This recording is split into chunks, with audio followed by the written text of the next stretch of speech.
welcome to Gank That Drank, a supernatural drinking game podcast. This is Season 1, Episode 6, Scarecrow and Faith. Of course, in every episode of Gank That Drank, we assign ourselves each 2 drinking game rules, and we play along with 2 episodes of the magically delicious and delightful television show, Supernatural.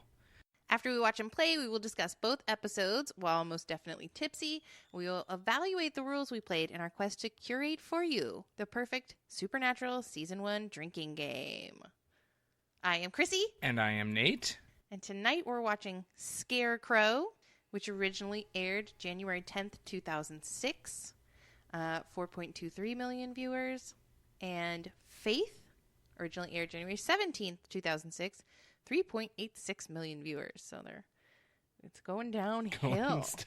Still trending downward. Yeah. Spoiler alert, we are going to be discussing the episodes in their entirety, and certainly we will be in no fit state to avoid spoilers. So be prepared to hear all the grisly details of something you've had more than 12 years to watch. Yeah. All right. So what rules are we playing tonight, Mr. Nate? My first rule is one that we played back in episode 5, Asylum.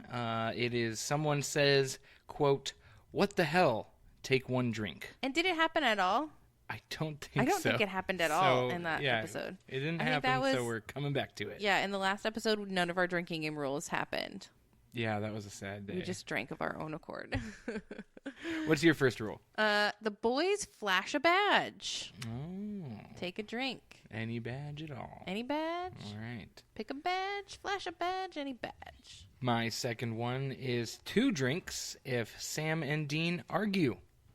So most likely we'll be taking at least 2 drinks at some point. Mm-hmm. And then I drew the what happened rule. Whenever they mention what happened to Mom and Jess, take 3 drinks. And you specifically wanted them to say, what happened? The words, what happened? So we'll see how much play we have to give that, because we played that one way back in episode 1. Yeah. And so, that should be a lot of fun. Of course, we are also always playing our anytime Dean says Sammy rule, we all yell Sammy, and take a drink. And also our Kripke Easter egg is also always in effect. We're still on that Easter egg hunt. Yeah. We have yet to find. Yet to come across one. And I'm sure that people are going to be like, you idiots, you've missed all of them. So please, we are idiots. Let us know when we miss them. We'll go back and find it. Yeah. We're going to go. We're ready. This part's still awkward. What are we drinking? Oh, yes. Very important. Yeah. We're drinking, this is your suggestion, Yes. a gunshot. Yes. Is what it's called. It's called a gunshot. It is rum mixed with tea. Yeah. And what kind of tea are we doing? I believe this is I always call it the Candyland tea, but I think that wouldn't be appropriate via... Celestial Seasonings Candy Cane Lane. Candy Cane Lane. It is a seasonal tea. It is my favorite tea, and so I have a veritable stockpile of it. Whenever it is in season, I buy like 12 boxes, and people gift them to me as well, so that I can have Candy Cane Lane all year round. And it tastes good with rum. Yeah, because it's got that sort of pepperminty spice, and then the spiced rum fits in real nicely. Okay. So we're going to go watch the episodes now. Away we go. We'll see you on the other side. So we're back. Yeah. We're back, and we didn't actually drink that much. Nope. Again, the second time in a row that our rules didn't play. We may have to add more. Yeah. If they're going to be like this. All right, so Scarecrow, you're going to sum this one up for us. Yes. So Scarecrow is kind of our typical beginning of a horror movie kind of start with a couple that ends up somehow broken down in this town, and the locals are so nice. So nice. So nice. And have some of our apple pie and our apple cider. Just never accept free food from people in small towns. And so they end up run off the road, and a scarecrow ends up murdering them, which that is our pre-title sequence. And then we, after the titles, see the boys talking to their father on the phone. And basically, John is telling them, hey, stop looking for me. I need you to go to Indiana. Here's a list of names to look up. Yeah, and why wouldn't he just text them like he always does? Like, it looks like they almost needed like a... Well, I think at the end of our last episode, it ended with them answering a phone call from John, correct? Because Missouri Mosley called them? Yes. Is that right? Yeah. They pick up a phone. They pick up a phone at the end of the last episode, I believe, and say, Dad? And then, so I think that's where we're picking up. All right, and he's like, stop looking for me. Yeah. Okay, fine. So John says, stop looking for me. Go to Indiana. Here's some names. Here's the intriguing part about these names, which is it is always a couple that is dying in this one area, this one town of Indiana, during the same week every single year. Mm-hmm. So obviously they realize it's some sort of pagan god ritual, and that these folks come from the Norwegian and kind of Norse background, the immigrants of this town, and the Scarecrow is what is keeping the town prosperous. They keep mentioning other towns in the area that are gone up in flames, either with joblessness or famine or whatever, and their town is surviving because they keep sacrificing poor little newlyweds to the Scarecrow. But this episode is also significant because we get our introduction to Meg. Because the boys split up. Yes, the boys do split up. So yeah, that is kind of like a centerpiece of the episode is Sam and Dean split up because Sam wants to go find Dad in California, and he knows where he is. He got a call from a payphone in Sacramento, and Dean wants to continue on with what John told him to do. Yep. So they split up, and that's when Sam meets Meg, and it is revealed at the end of the episode that Meg is not what we once thought she was. Yeah. She a demon. Yeah, total demon. So totes demon. Yeah, no, this episode was good. I think it's a classic episode. I mean, I mentioned while we were watching it that this is a trope that the people. There's a towns that are sacrificing strangers for the greater good is a trope we see in several X-Files episodes. It's something that we see so often in so many different movies and other Jeepers TV shows. Creepers, it's a lot of American Gods. We could go on and on for sure. I love this episode though. Like as Monster of the Week episodes, season 1 episodes go, I love it. I love the Scarecrow. That the Scarecrow like picks a victim who has a distinctive tattoo and then is like, oh, I want this part of him. I'm going to incorporate that into my costume. I really like it. And you know what? I want to... He's a creative Scarecrow. He's hundreds of years killed people and he's just trying wants to live his true self. Yeah. He always wanted a tattoo. Couldn't get one. He's tied up in a field. And the cigarette smoking man is in this episode. Yes. He has a cameo. William B. Davies, I believe is the actor's name.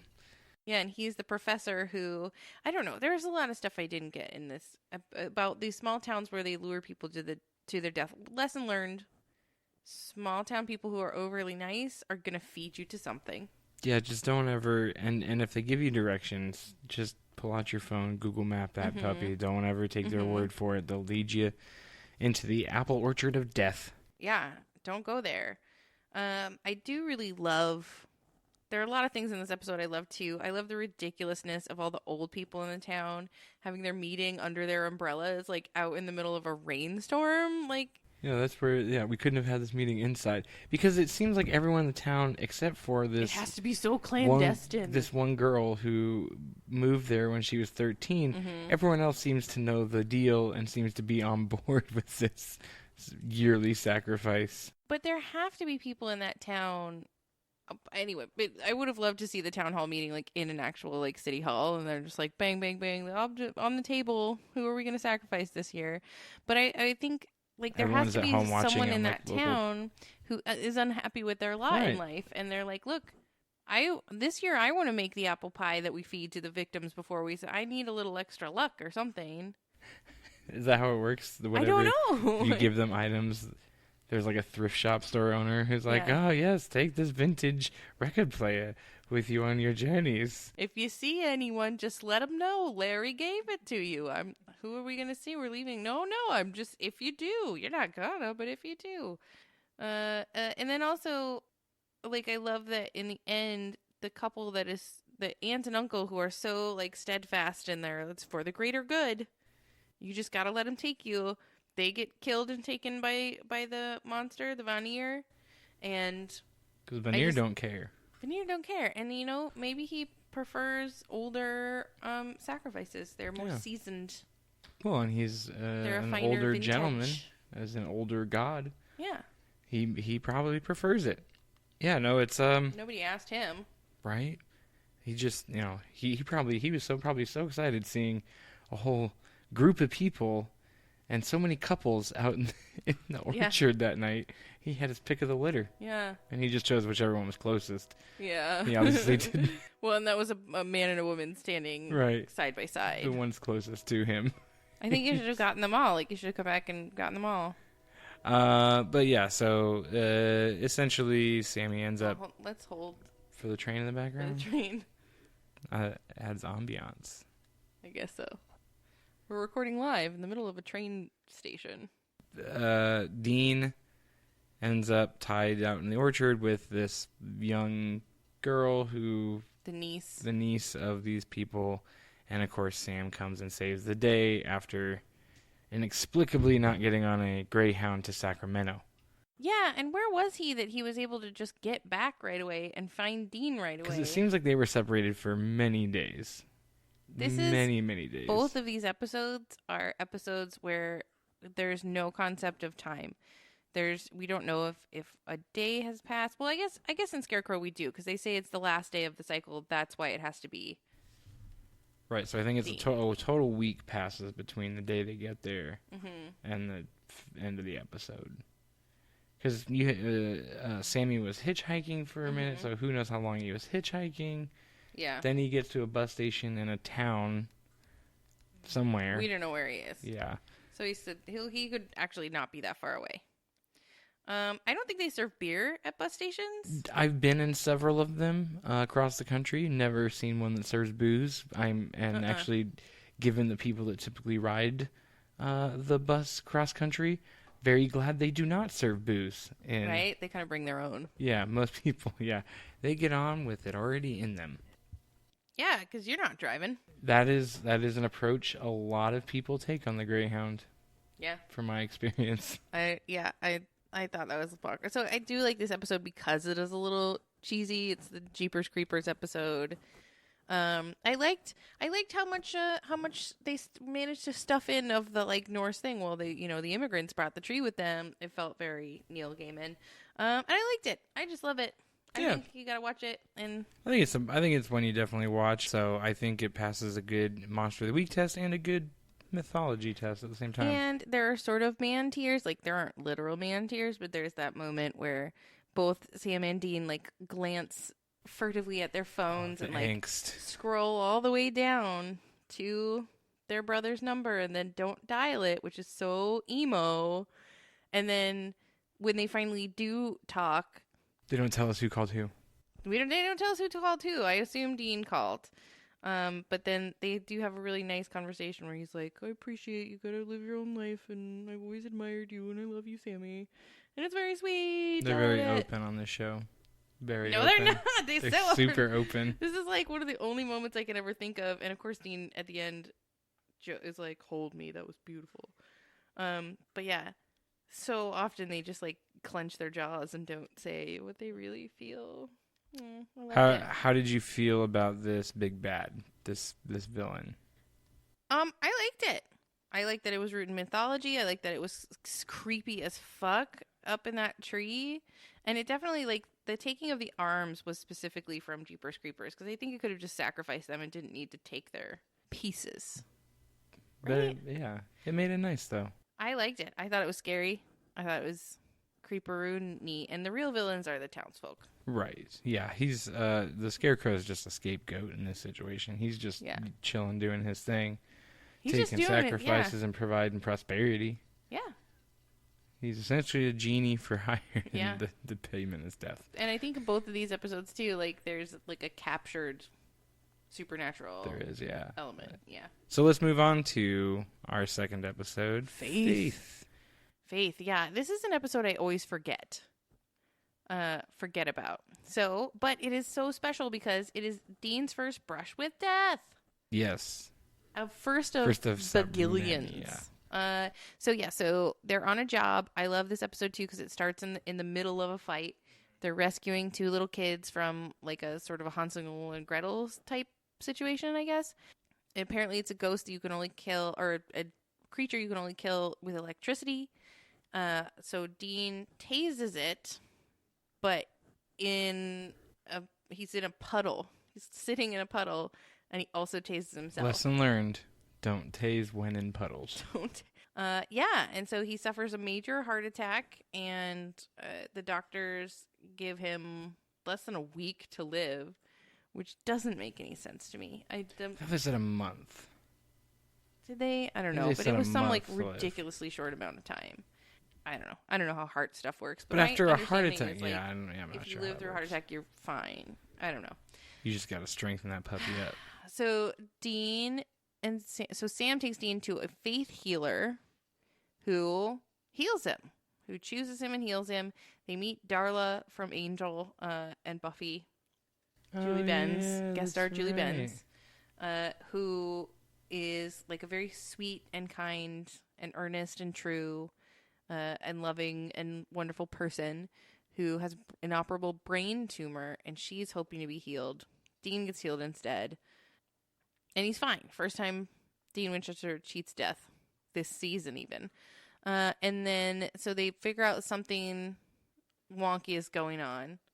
They investigate and realize that the wife of the preacher has trapped a reacher. Not a reacher. A reaper. The wife of the preacher has trapped a reaper. And we gotta make up a nursery rhyme. That was my favorite nursery rhyme as a kid. The wife of the preacher has trapped the reaper. And he'll come and get you if your room isn't neater. I'm going to use that immediately. I'm going to tell the kids. That's how it works.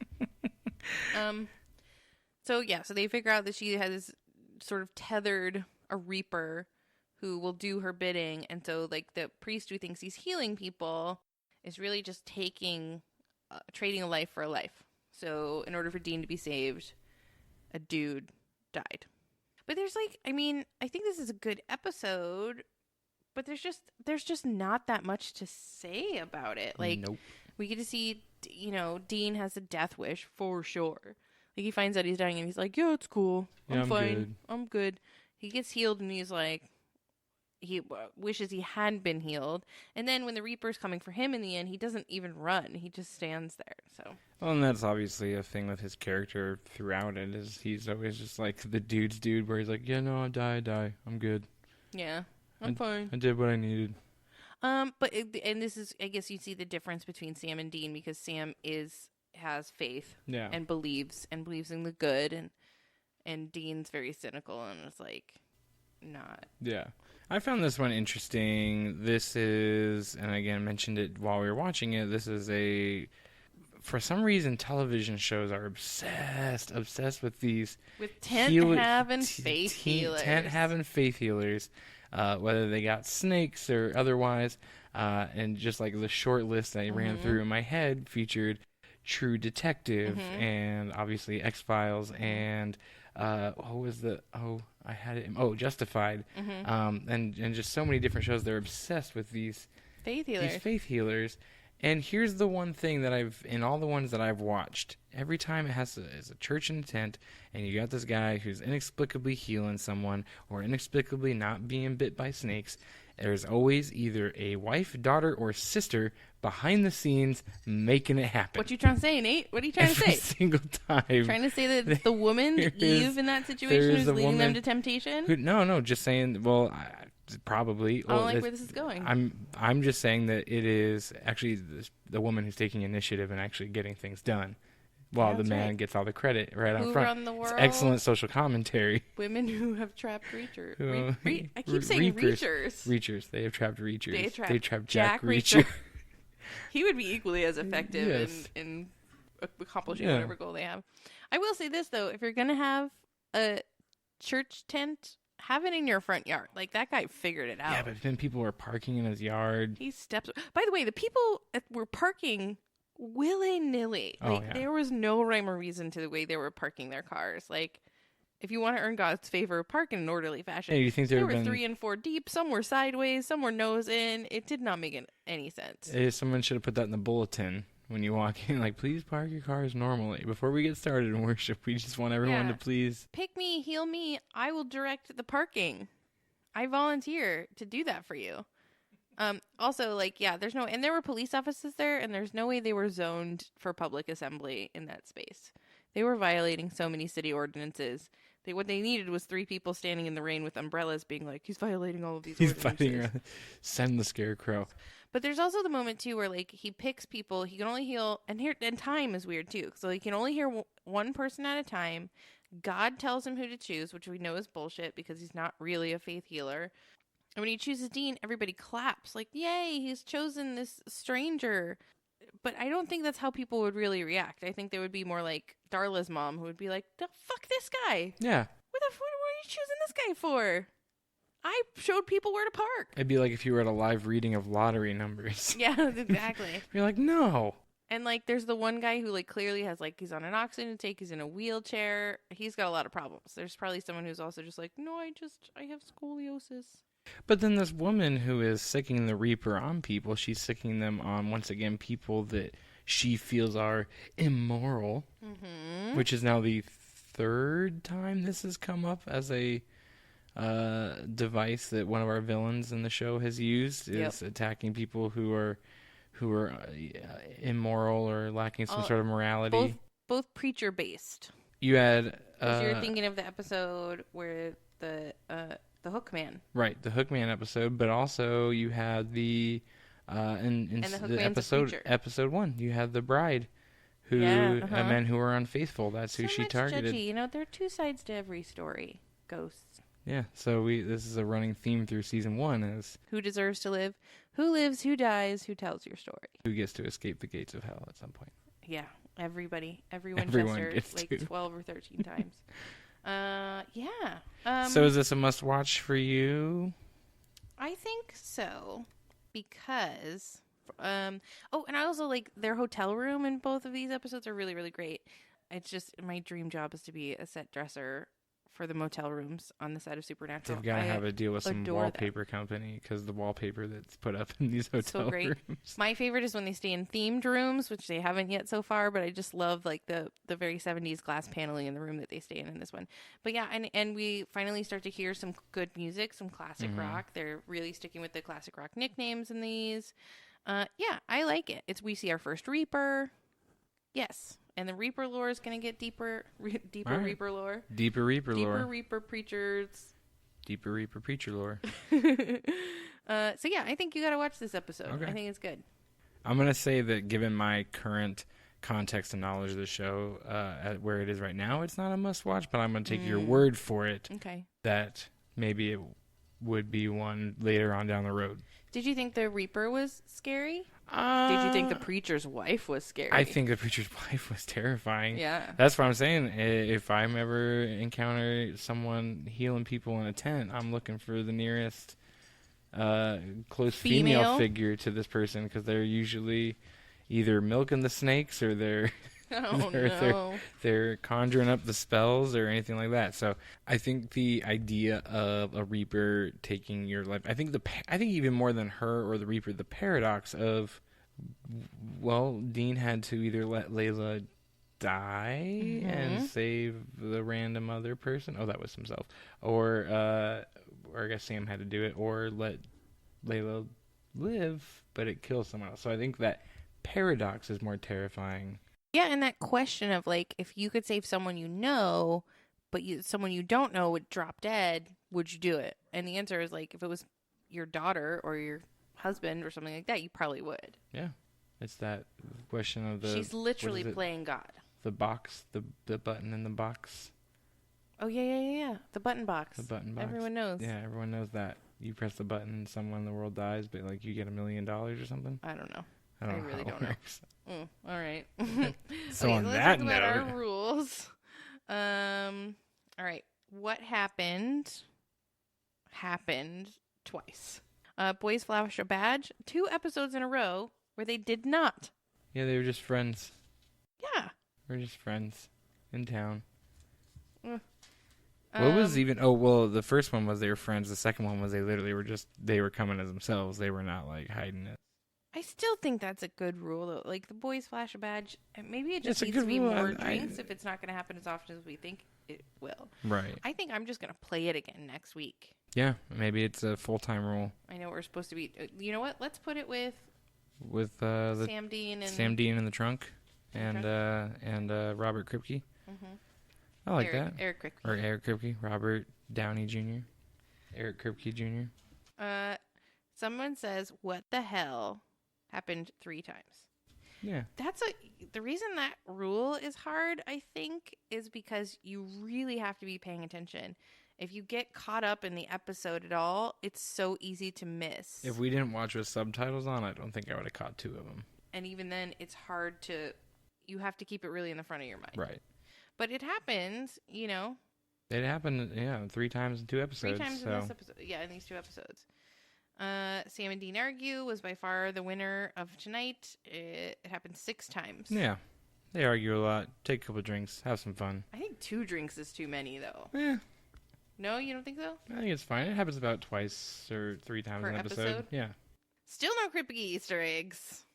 And a couple Sammys. Yeah, there was... I only counted 1. Did you count more than 1? I think there were 2. Okay. We had one that John said in the phone call. But it isn't a true... And also, this is true for the what happened either. The what happened, they never quote-unquote said what happened to Mom and Jess, you know? Right. And they didn't... Sammy didn't say, don't call me Sammy. True. And that's the purest form of the rule. But so far, it's not happening. I know, so we have to get bendy. We're just bending the rules. So it's hard to see at this point. We're about halfway through. It is hard to say which ones we love and which ones we think are no good. We're going to have to really start drilling down. Yeah, and I think as we move kind of towards the end of the season here, we can start really kind of nailing down and nominating which ones we think would be best to be played. Mm-hmm. We should also probably check and see how many we've gone through. So what's next on our next episode of Gank That Drank? We will be watching Route 666 and Nightmare. I think those are good ones. I feel like I have warm feelings towards them. All I know is that Route 666 is the racially charged one. Oh, is it? I think so. Oh, I know it's the old Devil's Highway that runs down the eastern side of Arizona. Word. Random Arizona geography facts. Mm-hmm. Do you have a suggestion for drinking game rules? A suggested cocktail? Did you play along and you want to let us know how it went? Comment in the blog at mostexcellentpod.com or join and comment on our Most Excellent Facebook group. And as always, you can find out more on mostexcellentpod.com. And if you are in the Phoenix area, you can find Krissy and myself at the National Comedy Theater. That's nctphoenix.com. N as in Nate, C as in cat, T as in thanks for listening, phoenix.com. And also, thanks for listening. Yeah, I really do. Hey, you guys know the podcast drill by now. We all know how it works, right? So, thumbs up, share, subscribe, comment, all that jazz. Help people find us. We appreciate it, and we appreciate you. Yes. Of course, always remember, gank responsibly. Always gank responsibly. When you're having that drink. Gank your drink with a plan in mind. That doesn't rhyme. We need to work on that. Yeah.